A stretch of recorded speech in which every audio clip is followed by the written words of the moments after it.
बदलापूरसह महाराष्ट्रात अनेक ठिकाणी घडलेल्या लैंगिक अत्याचाराच्या घटनांना व असंवेदनशील सरकारचा निषेध व्यक्त करण्यासाठी महाविकास आघाडीच्या वतीने माननीय उच्च न्यायालयाचा आदर ठेवत सदर महाराष्ट्र बंद मागे घेत महाविकास आघाडीच्या वतीने 1 तासाचे मूक आंदोलन लोकनेते खासदार शरदचंद्र पवार साहेबांच्या नेतृत्वामध्ये भारतरत्न डॉक्टर बाबासाहेब आंबेडकर पुतळा पुणे स्टेशन जवळ करण्यात आले।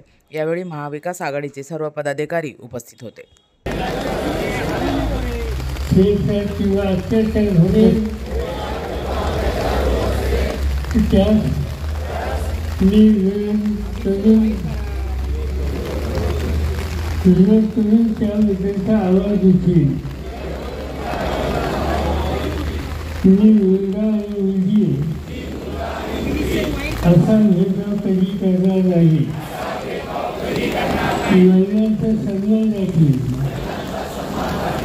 आणि या पुण्यनगरीमध्ये सगळ्याच्या संपूर्ण महाराष्ट्रात आणि देशात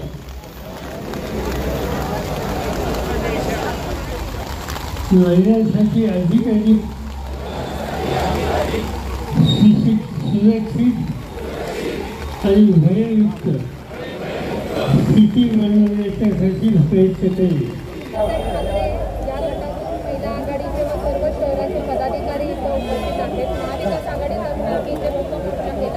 काल महाराष्ट्र बंदसाठी आंदोलन करणार होतो, सर्वोच्च न्यायालयाने निकाल दिला विरोधामध्ये आणि आम्हाला बंदची परवानगी मिळाली नाही। त्याबद्दल आम्ही खेद व्यक्त करतो। आज right to vote, right to speech असताना सुद्धा आम्हाला इथे आमचा आवाज उठवण्यासाठी रोखलं गेलं। त्यामुळे आम्ही इथे मूक मोर्चा करतोय। बदलापूर आणि कलकत्तासारख्या ठिकाणी जे घडलं आहे, आज मुलींवरती अत्याचार होत आहेत, स्त्रियांवरती अत्याचार होत आहेत,